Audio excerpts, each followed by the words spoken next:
Silakan duduk Bapak Ibu.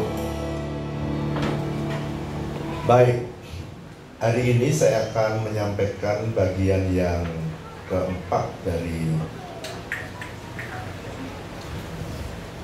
serial Heaven on Earth yang keempat ya, Heaven on Earth Families. Jadi tadi saya bilang sama Loam itunya diganti ya, apa namanya, bempernya. Christian bawa nggak bempernya? Nggak bawa ya? Udah ada bempernya, dikirim sama Bang Abed Pak Widyo. Oh, udah dikirimin. Iya. Bemper yang khusus Heaven on Earth ya? Iya Pak Widyo. Oke, terima kasih Loam. Saudara pemain tamborinnya tadi yang nari, saudara lihat nggak, luar biasa. Itu bisa diekspor ke pusat gitu. Luar biasa ya. Setiap lagu punya tariannya khusus, itu luar biasa. Baik.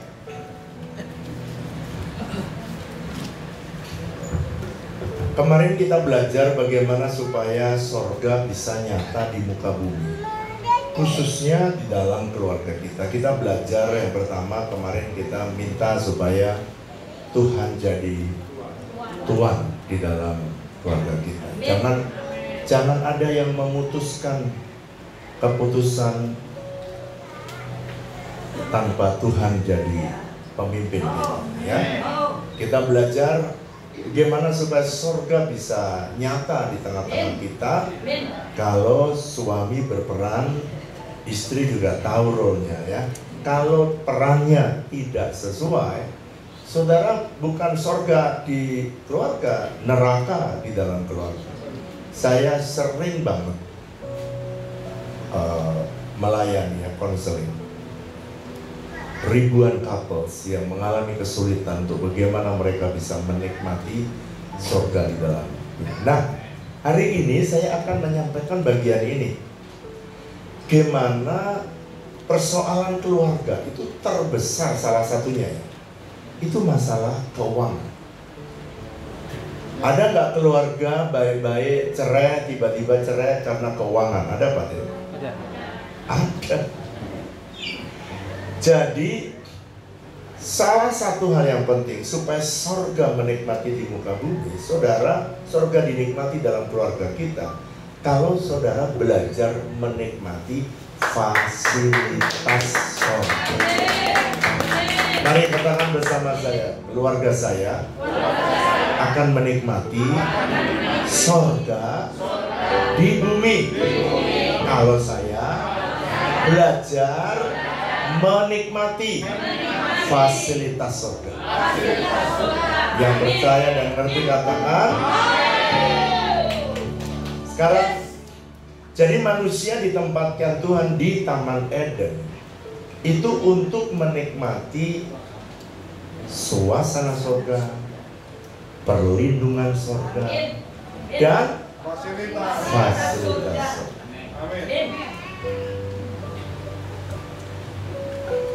Kita harus nikmati semua kan di Taman Eden itu adalah tempat di mana saudara bisa melihat surga real, nyata di muka bumi. Dan saya pengen dari tiga ini, suasana surga, perlindungan surga, saya pengen membahas hari ini. Semua saudara harus menikmati fasilitas surga. Yang setuju katakan. Nah, sekarang mari buka bersama dengan saya Kejadian pasal 2 ayat yang ke-15. Saya minta kita baca bersama ya. Kejadian pasal 2 ayat 15, 16, 17 ya. 15 ini instruksi bagaimana saudara dan saya aslinya Tuhan itu suruh kita bekerja itu untuk apa. Mari baca ayat 15. 1, 2, 3. Tuhan Allah mengambil manusia itu dan menempatkannya di dalam Taman Eden. Untuk apa? Mengusahakan dan taman. Perhatikan ya. Jadi Tuhan itu menempatkan manusia di Taman Eden untuk apa? Mengusahakan dan memelihara taman itu. Sekarang ayat 16, baca bersama-sama. 1, 2, 3. Lalu Tuhan Allah memberi perintah itu kepada manusia. Semua pohon dalam taman ini boleh kau makan buahnya dengan bebas. Tetapi pohon pengetahuan tentang yang baik dan yang jahat itu jangan kau makan buahnya. Sebab pada hari engkau memakannya pastilah engkau mati. Sekarang kita pelan-pelan ya, pelan-pelan. Jadi Tuhan itu senang buat partnership. Jadi bekerja itu adalah partnership, kerjasama, kongsi antara saudara dan Tuhan. Dan partnership ini adalah cara Tuhan untuk menolong umatnya. Dan Tuhan bilang begini, pelan-pelan ya. Semua buah dari pohon ini boleh kamu makan. Jadi tendensi Tuhan itu sebenarnya Dia sangat ingin memberkati umat. Mari bilang sama saya, Tuhan itu merencanakan memberkati kita berlimpah-limpah. Pak, bagaimana saya bisa tahu, Pak? Dari itu kejadian tadi ya, semua boleh kamu makan. Mungkin ada puluhan ribu di Taman Eden. Waktu Yesus juga bicara diulang lagi di dalam Yohanes pasal 10 ayat 10. Setan atau iblis datang, pencuri datang untuk mencuri, membunuh dan membinasakan. Tapi aku datang untuk memberi kamu hidup dalam bukan kelimpahan, segala kelimpahan. Artinya memang Tuhan punya tendensi atau keinginan untuk memberkati. Jadi kalau Tuhan punya keinginan untuk memberkati, ya Tuhan kerjasamanya ini tujuannya ingin supaya manusia menikmati fasilitas surga. Mari katakan bersama saya, Tuhan ingin saya menikmati fasilitas surga. Nah, dari puluhan ribu itu, saya tanya saudara, puluhan ribu pohon, buahnya semua boleh dimakan. Hanya 2 pohon saja yang tidak boleh dimakan. Sekarang saya tanya, sekarang kalau partner, siapa di sini yang punya bisnis partneran? Ada yang kongsian, bisnis berdua atau bertiga? Ada. Berapa orang, Bu? 2. Biasanya kalau kongsi 2 berarti ada 2 pemegang saham. Ya, betul Ibu. Ibu pegang berapa persen? 3 atau 2? 3. Oh. Bapak pegang berapa persen? 50. Wah, pemegang kendali dong. Luar biasa nih Pak Surya. Sekarang nih yang saya contoh Pak Surya. Dia 3 orang. Dia pegang 50%. Saham itu mereka setor modal. Ya, sekarang saya balik ke Adam dan Tuhan. Di Taman Eden, partnershipnya Tuhan sediakan tamannya, Tuhan sediakan pohonnya, Tuhan sediakan sungainya untuk nyiram si Adam. Mungkin ada juga jet pump kayak Pak Surya untuk nyemprot-nyemprot itu ya. Tersedia juga di sana Taman Eden. Disediakan semua sama Tuhan. Pertanyaan saya, kalau begitu sahamnya Tuhan berapa persen? 100%. Berapa? 100%. Sahamnya Adam berapa? 0%. Tuhan bilang gini, Dam, sok kamu kerja di sini, kamu gajinya makan sepuasnya. Bukan UMR ya, kalau UMR kan upah minimum. Jadi makannya minim. Kalau di Taman Eden itu kamu boleh puas menikmati. Luar biasa kan?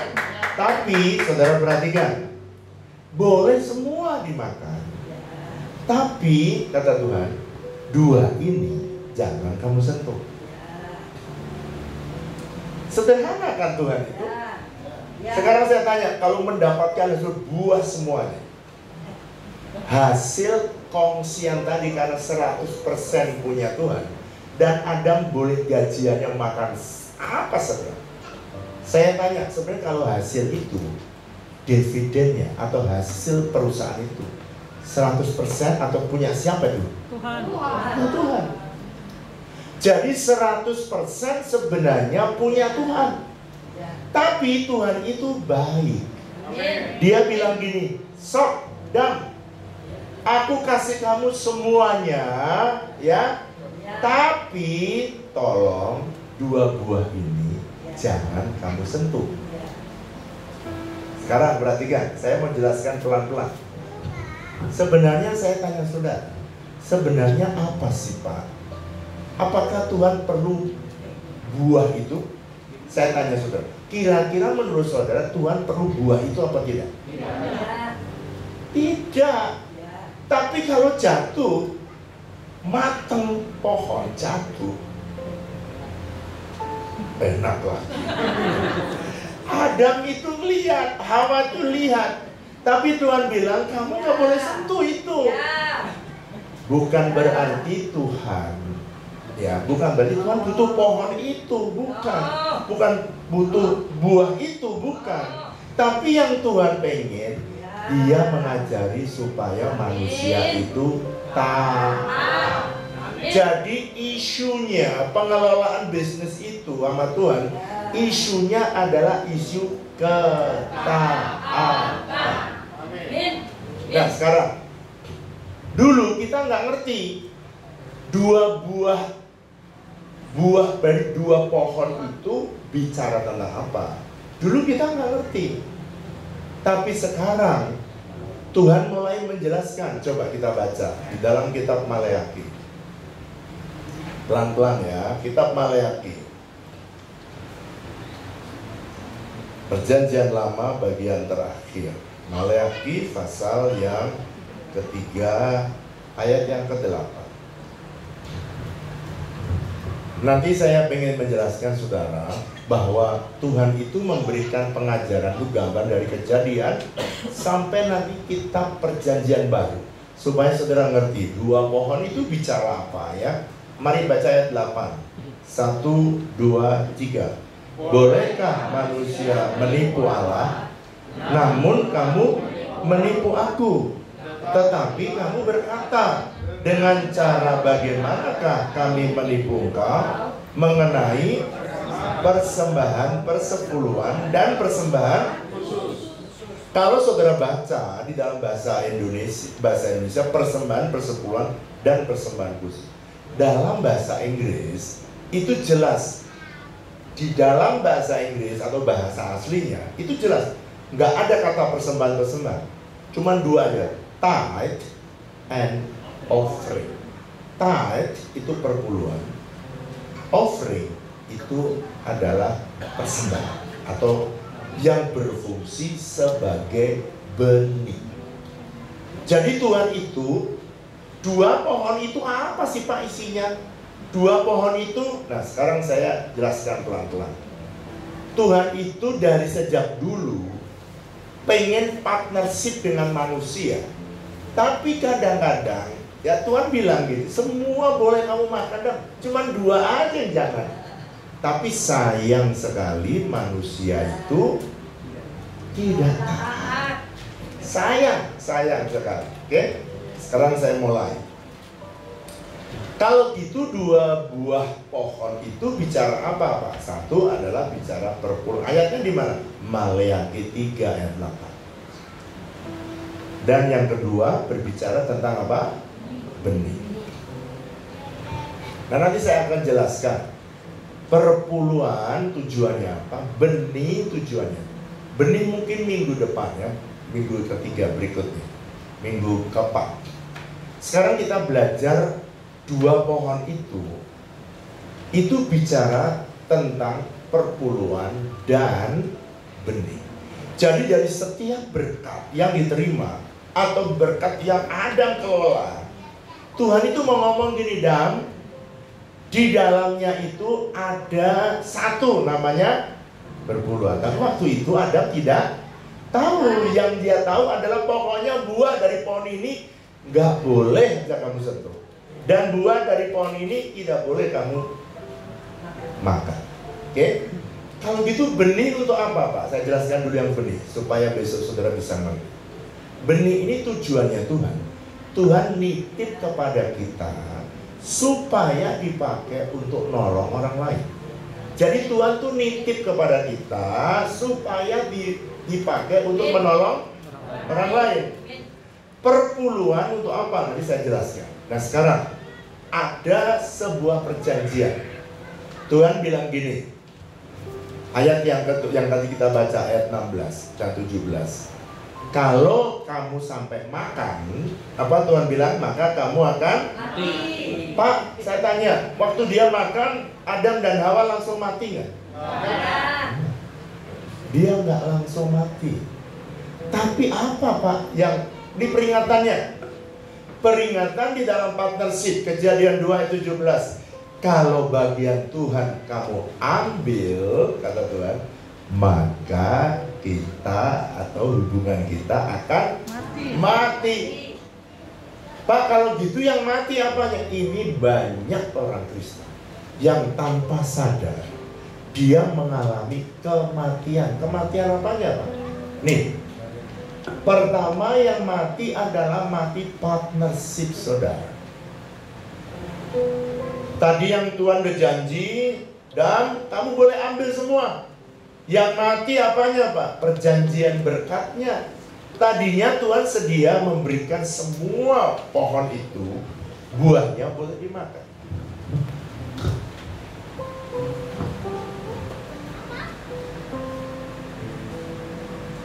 Air yang sehat dari sumbernya.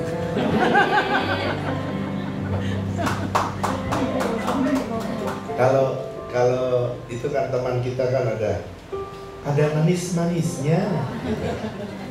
Kalau ini segar dan sehat dari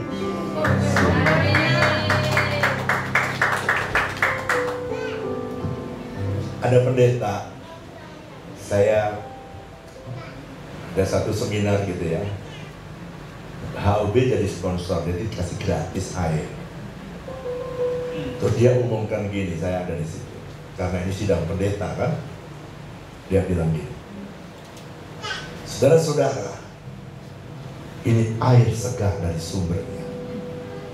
Sekali minum kamu tidak akan haus untuk selama-lamanya.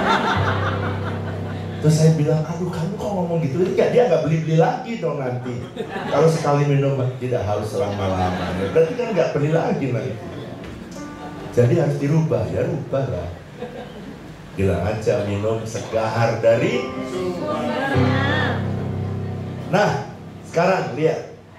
Tadi Tuhan pengen memberikan Adam boleh semua pohon, boleh dimakan.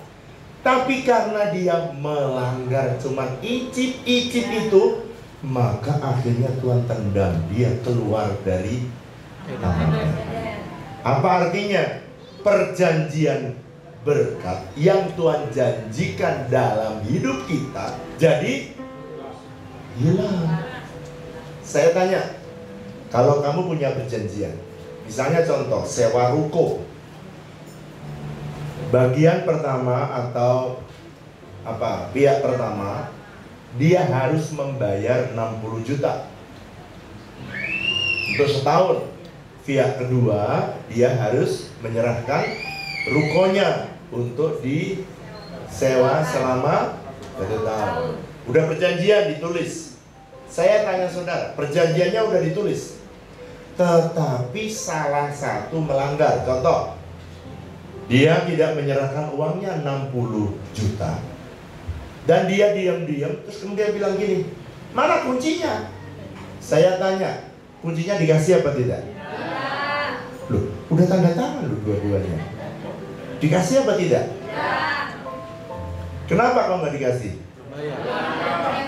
Karena pihak pertama tidak melakukan kewajibannya. Jadi dia melanggar. Jadi perjanjian tadi dilanggar. Makanya walaupun udah ditandatangani tetap tidak berlaku. Mari katakan bersama saya, perjanjian berkat bisa dibatalkan kalau salah satu melanggar. Adam nggak mati seketika, tapi yang mati adalah perjanjian berkat.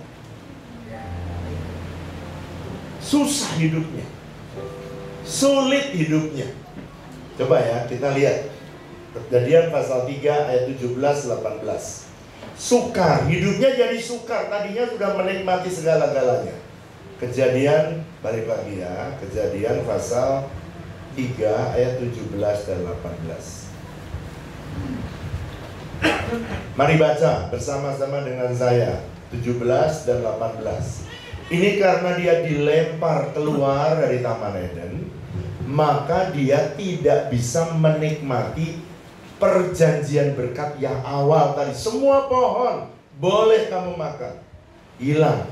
Mari baca ayat 17. 1, 2, 3.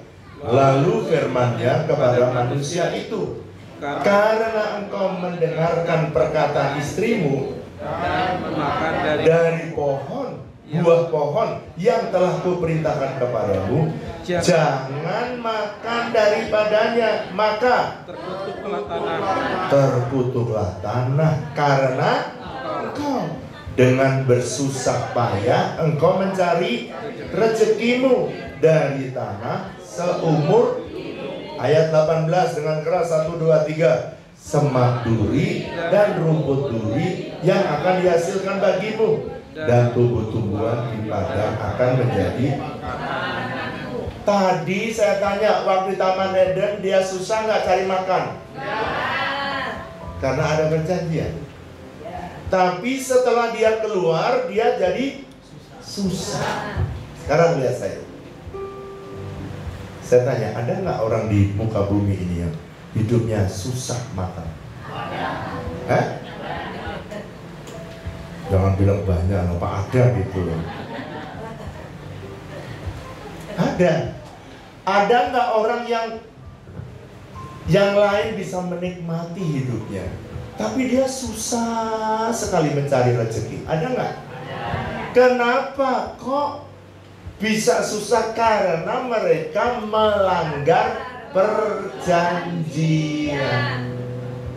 Sekarang saya tanya, kalau itu orang-orang luar, kalau jemaat Cilegon, saya tanya, kira-kira mau hidup susah atau hidup menikmati perjanjian berkat?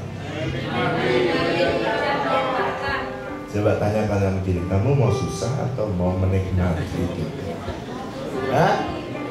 Jawabannya gimana? Mau menikmati. Tapi survei membuktikan banyak orang Kristen yang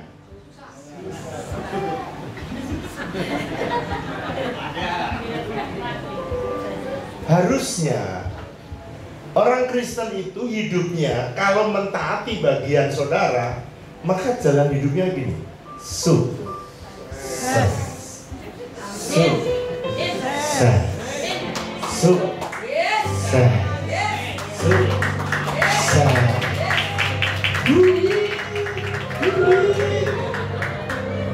Pernah nggak lihat keretanya? Ya pernah kan?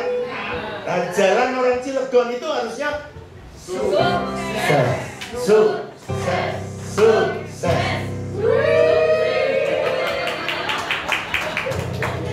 harusnya tuh kecil-kecilan. Amin. Harusnya kerja itu untuk menyelesaikan rencana Tuhan. Tapi saya tanya, banyak orang Kristen yang susah. Jadi bukan sukses tapi susah. Susah. Susah. Pusing.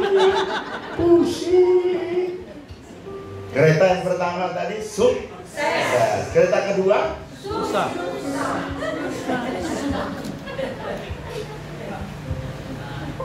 Coba tanya kanan kiri, kamu kereta 1 atau kereta 2? Tanya. Jawab, jawab yang baik dong. Kamu 1 apa 2?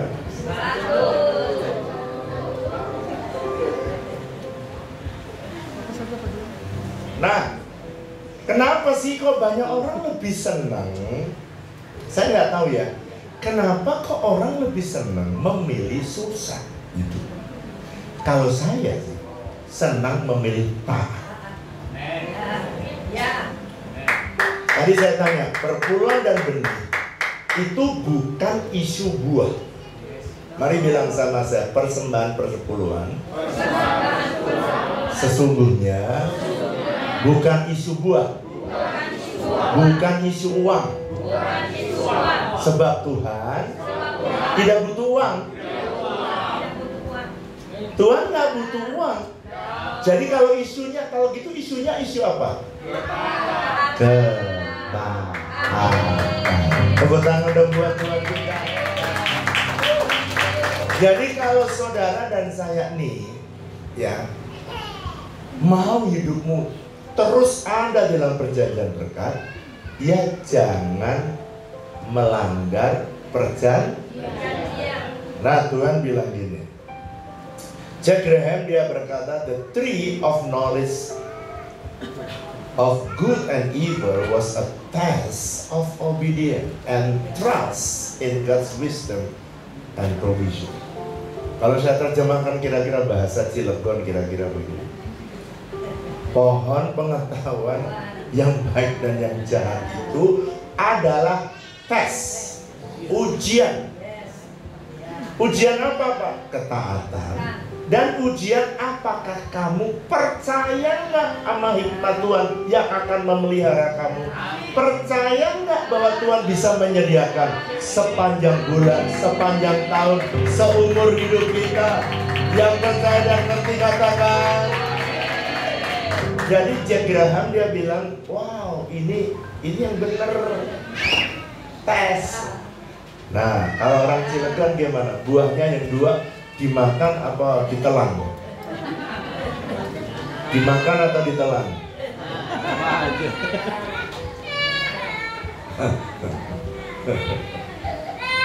Soalnya ada yang jawab ditelan terus langsung nangis. Masa buah langsung ditelan? Jangan dong. Nah sekarang saya mau menjawab beberapa isu dari YouTuber. Kenapa sih kok banyak YouTuber? Pernah nggak dengar YouTuber? Nggak usah beli perpuluhan. Pernah nggak dengar gitu? Nah sekarang saya jelaskan. Kenapa setan-setan pakai YouTuber? Tapi bukan YouTuber itu setan, saya jangan salah ya.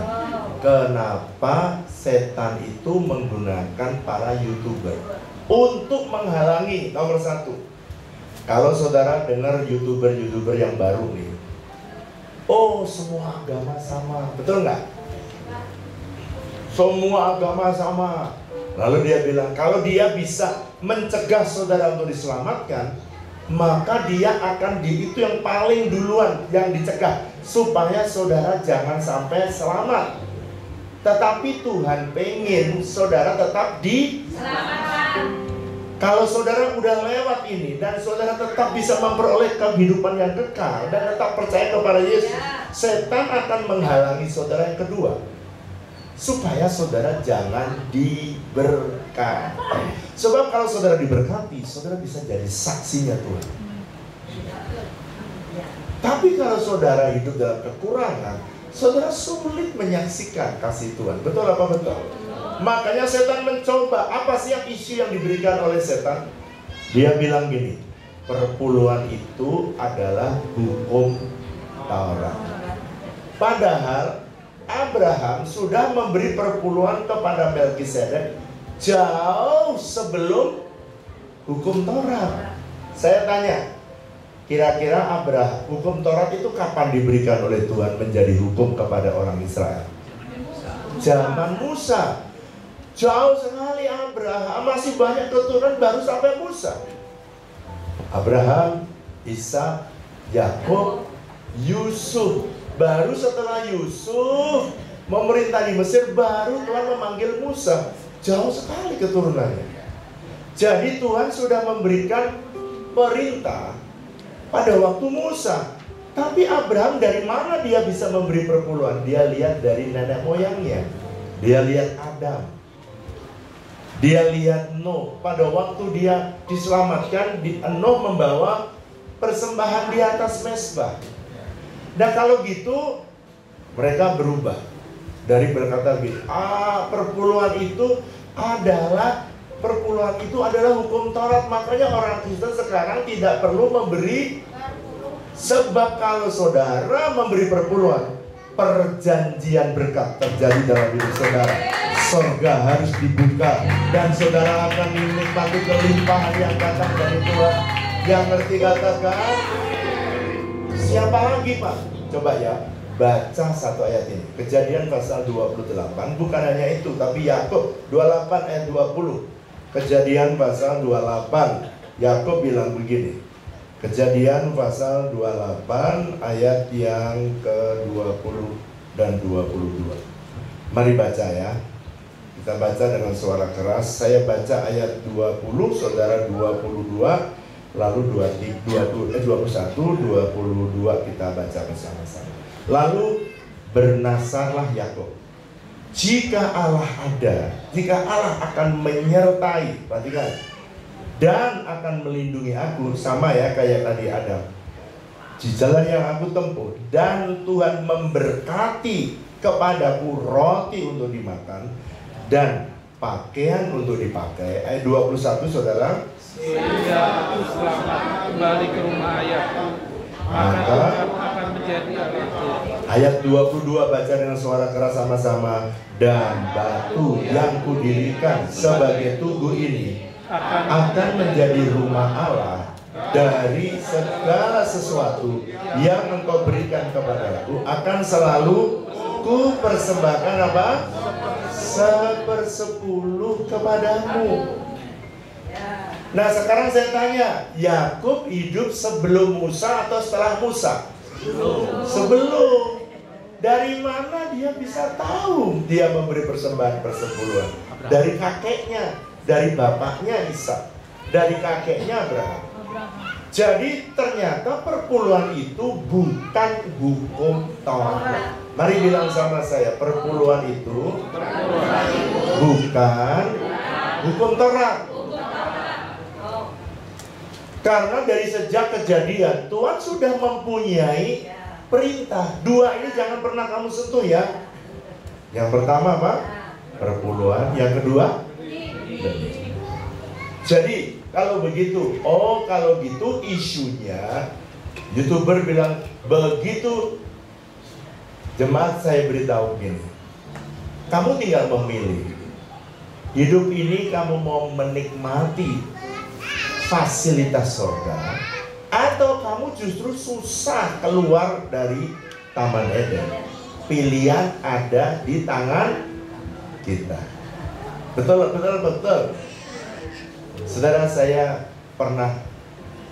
sih lahir dari keluarga miskin sih enggak, tapi melarat di bawah garis kemiskinan. Saya suka cerita, kenapa? Supaya jemaat tahu bahwa melarat dan susah itu pilihan. Saudara bisa memilih. Saya juga bisa memilih melarat selamanya, bisa. Susah selamanya, bisa. Kereta 1 dan kereta 2 pilihan kita. Adam memilih kereta dua. Susah.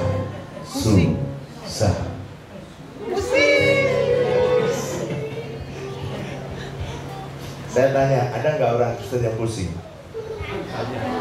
Hah? Ada nggak orang Kristen yang suka pusing? Ada. Saya persempit lagi. Ada nggak orang Cilegon yang pusing? Ada. Ada nggak orang yang kebaktian di Cilegon yang pusing? Ada.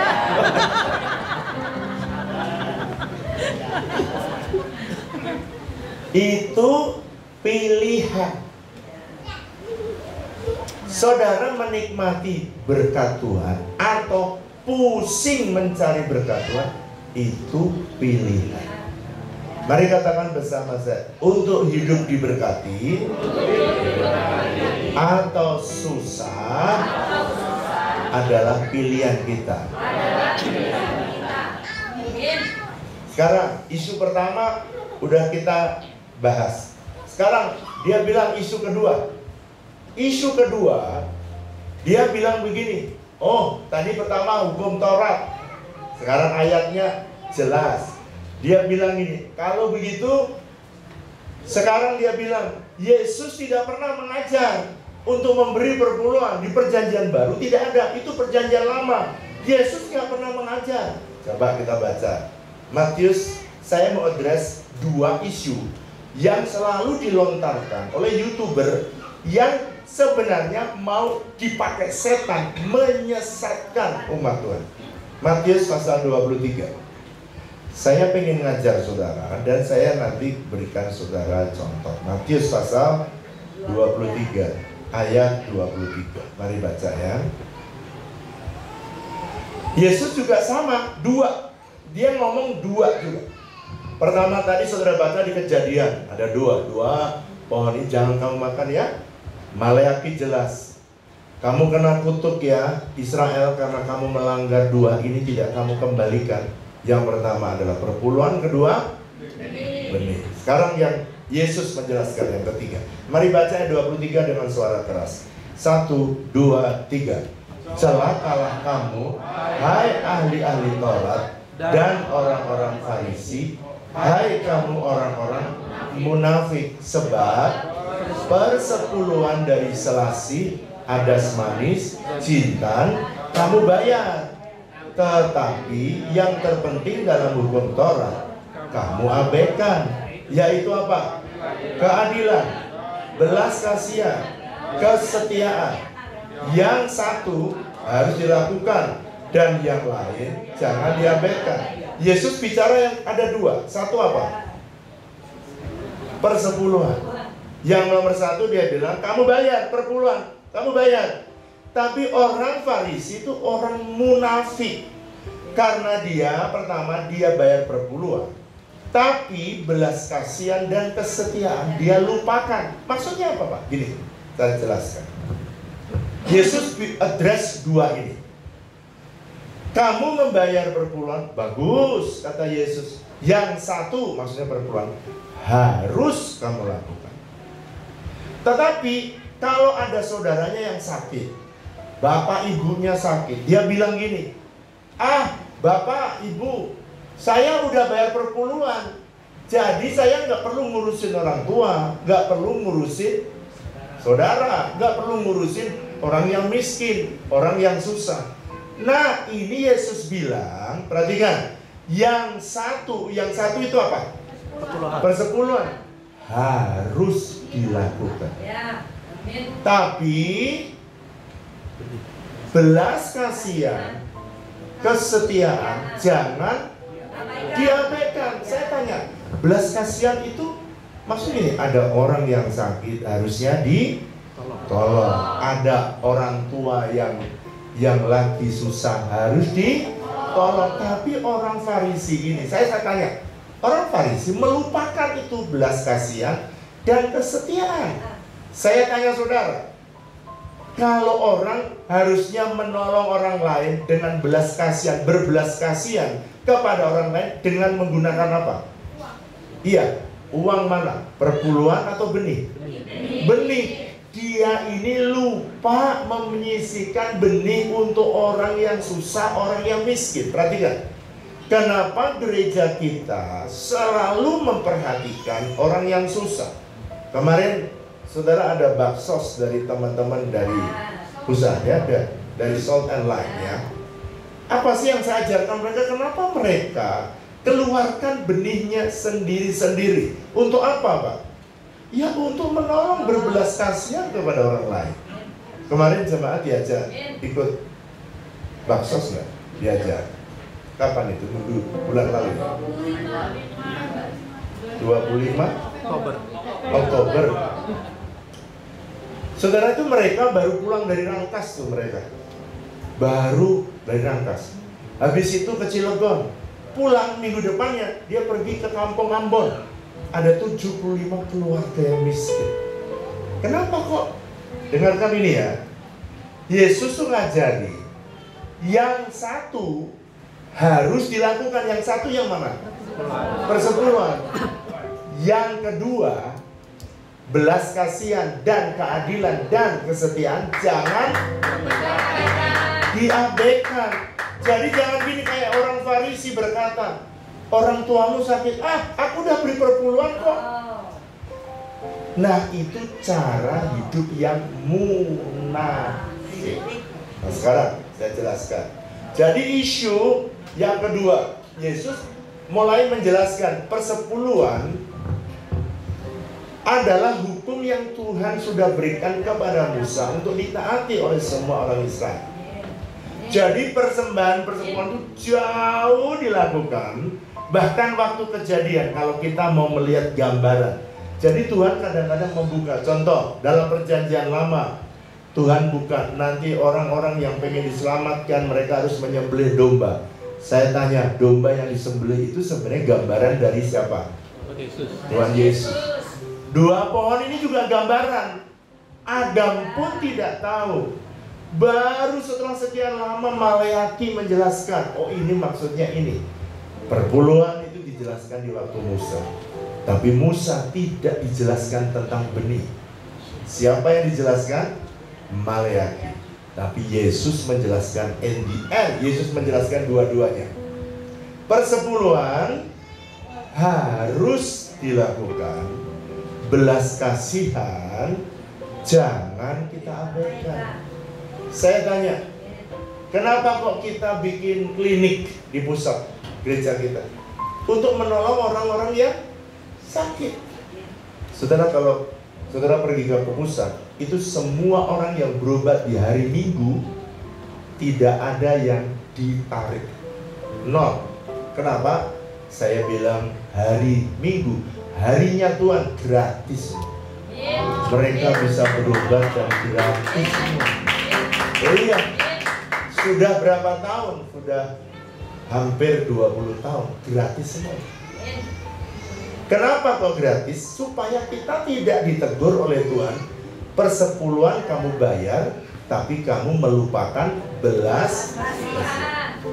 Dengarkan ya, kalau WTC Cilegon mentaati dua ini, saudara akan melihat WTC Cilegon akan diberkati oleh Tuhan. Saudara diberkati, hidup saudara diberkati, bisnis saudara diberkati. Saya tanya, kita ya, perhatikan ya, kita sampai buat klinik untuk orang-orang miskin. Kita setiap minggu itu jam 2 itu ada bagian diakonia itu menyiapkan 1.200 paket sembako. Saya tanya saudara, besar atau kecil? Tiap minggu loh.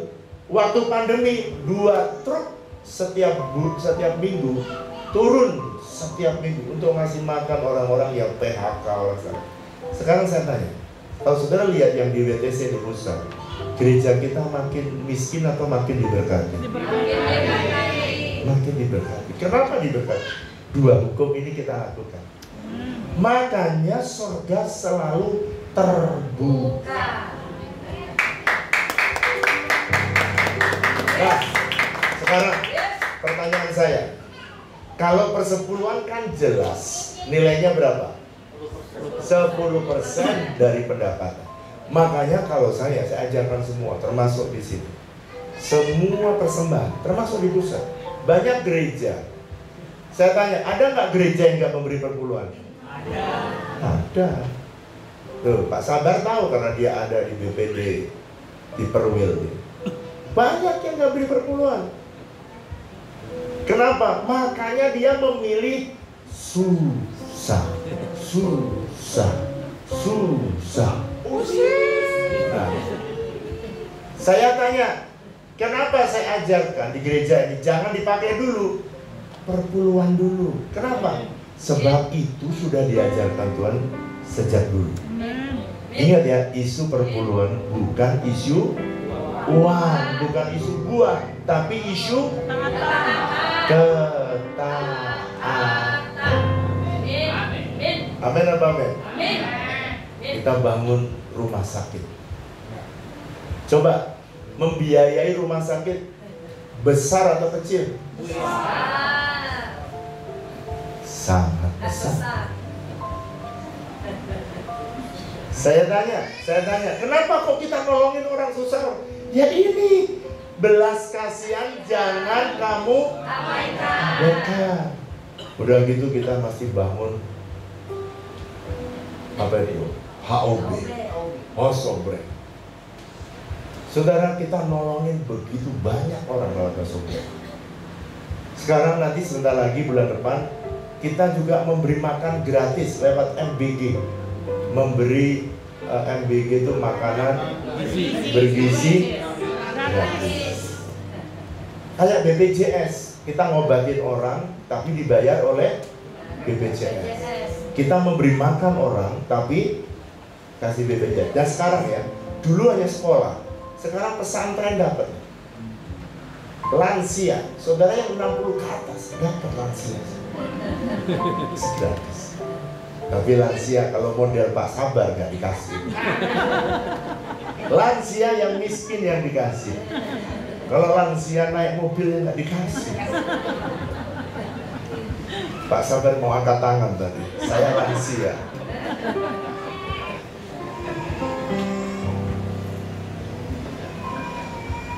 Ada seorang hamba Tuhan, dia hilang.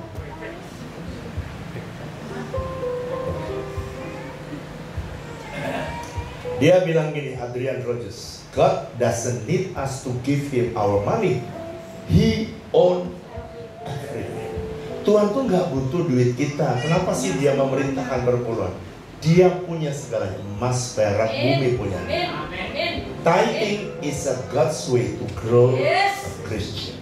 Jadi Tuhan itu membuat saudara bisa bertumbuh dengan belajar mentaati perpuluhan. Amin. Sekarang lanjut. Kenapa sih kita harus membawa persembahan persepuluhan? Tuhan berkata gini, bawalah seluruh persembahan persepuluhan ke dalam rumah Tuhan. Supaya, ini tujuannya pertama, supaya ada makanan di rumah Tuhan. Baik makanan rohani dan makanan jasmani. Pak, makanan jasmani ini untuk saudara bisa ibadah, untuk bisa ngoperate ini perlu uang. Betul apa betul? Tuhan tidak perlu uang. Pelayanan pekerjaan Tuhan butuh uang.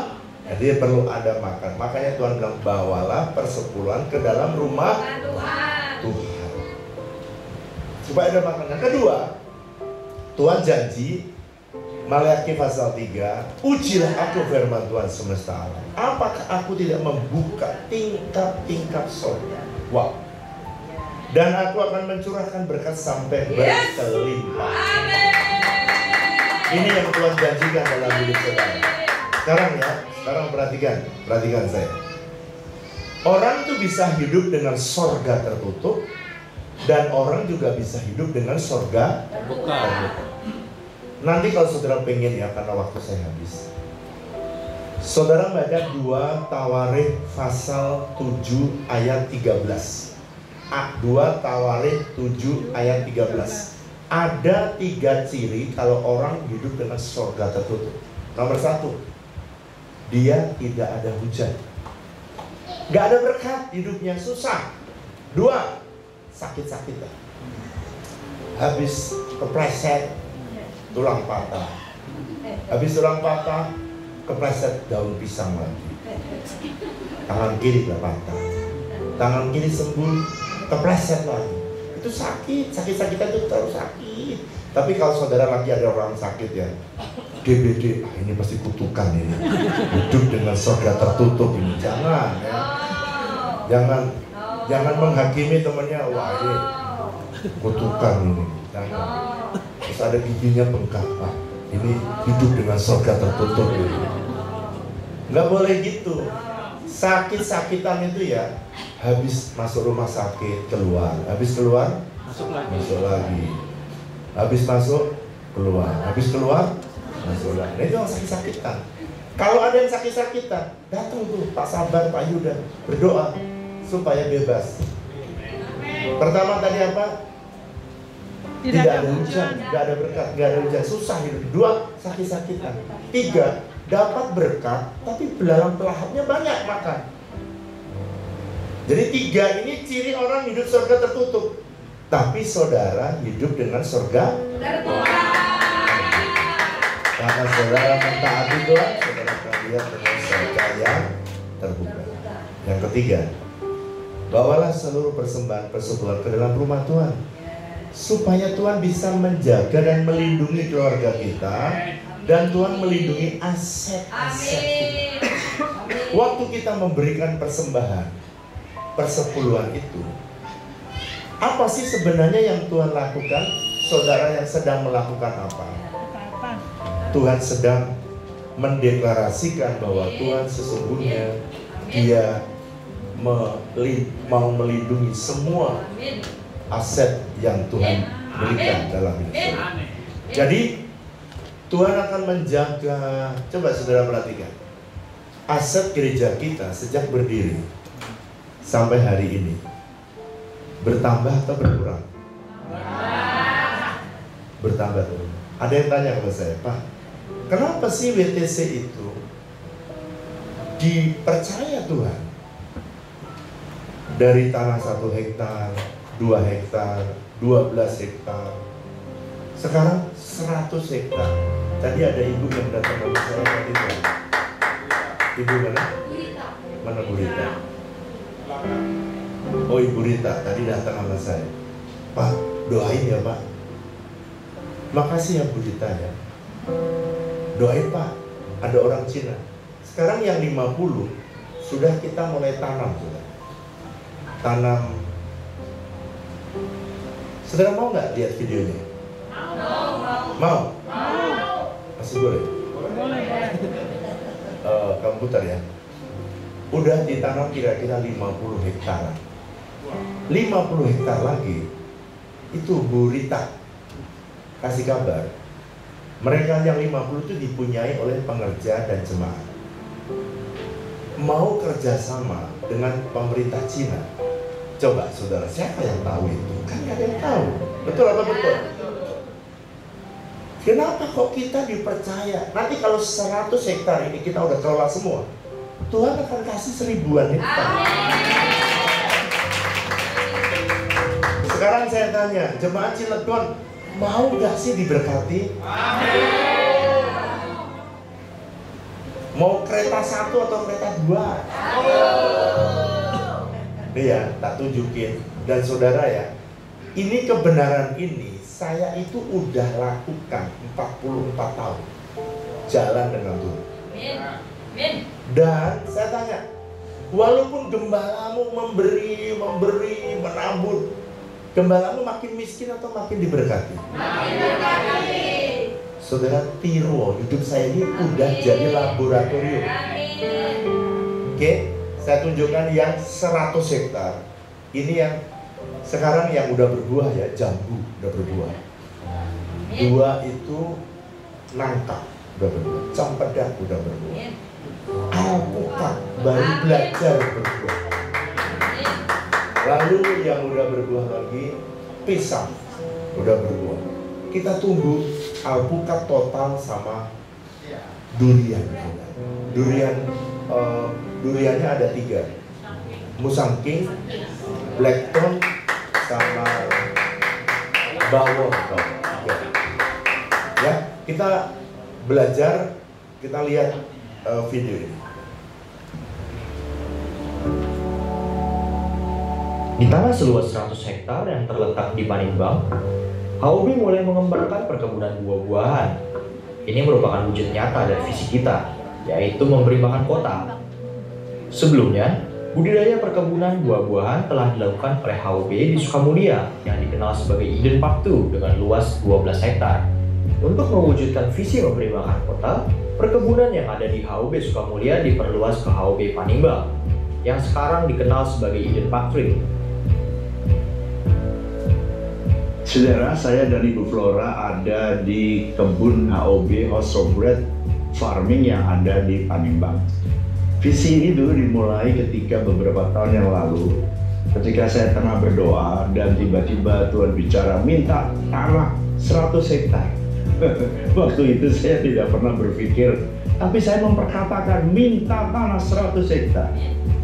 Dan setelah tanah itu kita kuasai bersama-sama dengan para pekerja jemaat yang ikut ambil bagian, saya juga bertanya untuk apa tanah Panimbang ini ada, saudara. Lalu kemudian ketika mulailah tanah HOB 12 hektar itu mulai habis karena sudah ada pabrik produksi ikan, sayur, produksi air. Akhirnya pada saat ini pohon-pohon buah yang ada di HOB Sukamulya sekarang sudah mulai terdesak, tinggal sedikit, sehingga pohon yang sudah berhasil bagus kita pindahkan ke kebun ini. Saudara bisa lihat ada kebun jambu luas sekali di sini, ada kebun nangka luas sekali dan lagi berbuah lebat.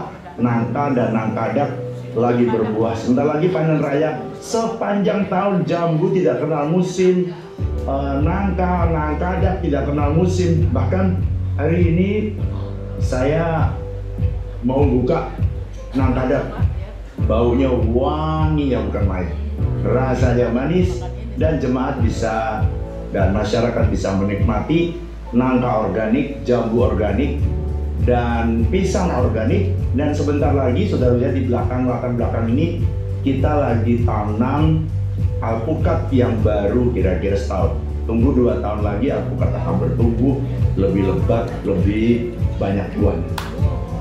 HOB telah menanam 1.200 pohon alpukat dengan berbagai jenis seperti alpukat Markus, pelut, dan aligator. Pohon-pohon alpukat ini diperkirakan akan mulai berbuah dalam 2 tahun ke depan. Di blok ini juga ditanam 1.000 pohon pepaya California sebagai tanaman pendamping atau tumpang sari. Untuk irigasi, HOB menggunakan sistem drip dengan selang air kecil pada setiap pohon yang membuat pengairan menjadi lebih efisien dan efektif. Baik HOB Sukamulya maupun HOB Panimbang telah menghasilkan panen sayuran dan buah-buahan yang berlimpah. Nah, di tempat ini ternyata ada sumber air yang bagus sekali. Saudara bayangkan, kita tidak pernah berpikir nanti pabrik air yang ada di HOB Sukamulya bisa untuk daerah BSD dan Tangerang, dan ini nanti bisa untuk suplai ke Tanjung Lesung, Rangkas, Pandeglang, Cilegon, Banten Barat, dan Banten Selatan. Semua bisa disuplai dari tempat ini. Visi Tuhan yang dilakukan dengan penuh ketaatan, pasti Tuhan bekerja di dalamnya. Dia pasti memberi, menuntun, dan menepati janjinya. Tanpa kita duga, pembangunan tol Jakarta Panimbang telah mencapai tahap akhir dan pintu tol exit Panimbang kini berjarak tidak jauh dari tanah kita. Dengan adanya tol ini, perjalanan menuju Eden Park 3 akan terasa lebih singkat, membawa harapan dan kemudahan baru bagi kita semua. Ya, saya kerja di sini ya dari pertama pembukaan udah 5 tahunan lah, kurang lebih 5 tahun Pak, sebagai mandor Pak. Ya positifnya ya alhamdulillah Pak, masyarakat di sini adanya perkebunan HOB sangat terbantu dan bukan sedikit ilmu yang diserap sama masyarakat gitu Pak. Cara pemupukan, cara istilahnya apa, pemeliharaan. Ya alhamdulillah sih ya adanya bantuan istilahnya pekerjaan dari HOB, saya sebagai mandor di sini ya anak saya juga sampai bisa kuliah gitu Pak.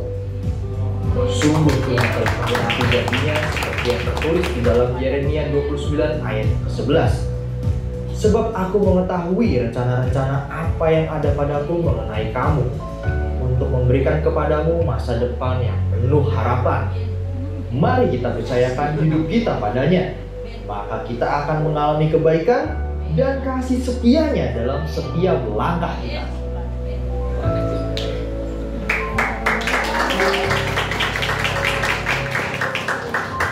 Saudara mau nggak sih diberkati Tuhan? Kebenaran yang saya bagikan ini sudah saya hidupi dari sejak saya melarat. Saya berubah dari melarat diberkati jadi miskin. Naik dikit ya, miskin. Lalu setelah miskin diberkati lagi jadi Sukses. kok langsung sukses itu. Cukup. Amin apa amin? Amin. Tapi kalau kita setia, dari cukup diberkati lagi, jadi berkelimpahan. Betul, berkelimpahan supaya saudara hidupmu bisa luber, bisa luber ke orang-orang yang ada di sekitar kita. Karena tujuan Tuhan, Dia memberkati saudara banyak, tapi jangan diciak sendiri. Sebab kalau semua saudara makan berlimpah-limpah, kolesterolnya juga berlimpah-limpah, asam uratnya juga berlimpah-limpah. Lebih baik kita sehat. Kalau ada berkat bagi orang lain, kolesterolnya dibagi-bagi orang lain, asam uratnya dibagi-bagi sama orang lain. Haleluya. Saudara mau nggak diberkati tapi asam urat? Lebih baik kasih orang lain, bagi-bagi. Asam urat perlu loh, perlu setiap orang. Kolesterol juga harus ada di dalam tubuh. Tapi kalau kebanyakan berbahaya. Makanya saudara kenapa diberkati? Supaya saudara bisa luber. Mari bangkit berdiri sama-sama.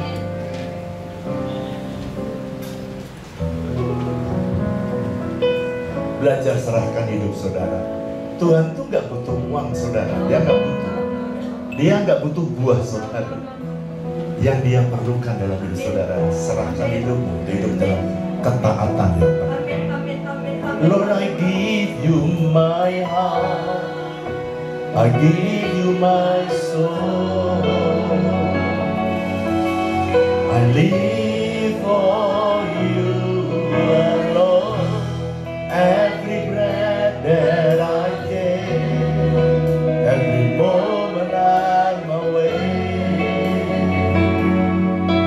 Lord, have your way in me.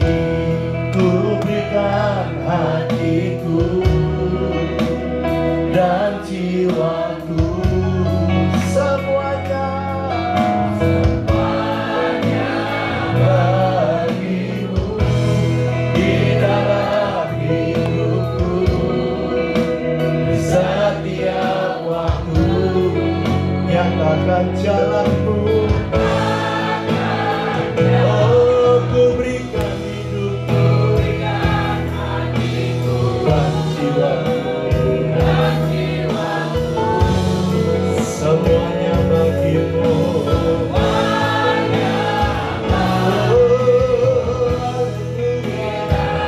Hidupku setiap waktu, nyatakan jalanmu.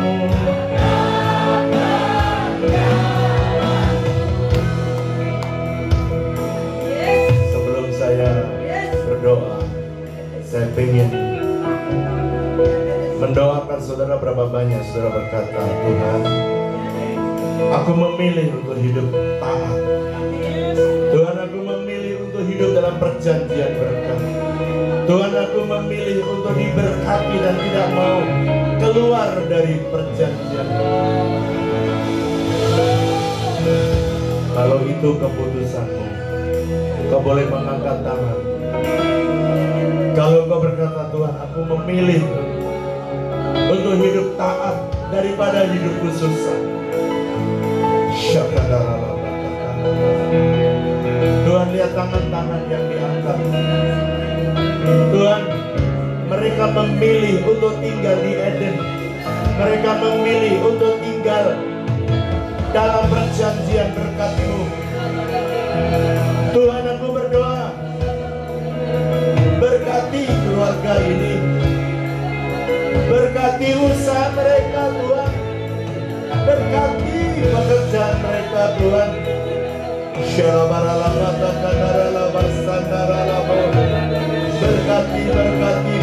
hidup mereka, keluarga mereka, berkati anak-anak mereka, berkati Tuhan, biar mereka menikmati fasilitas surga. Berkati mereka Tuhan, berkati mereka Tuhan.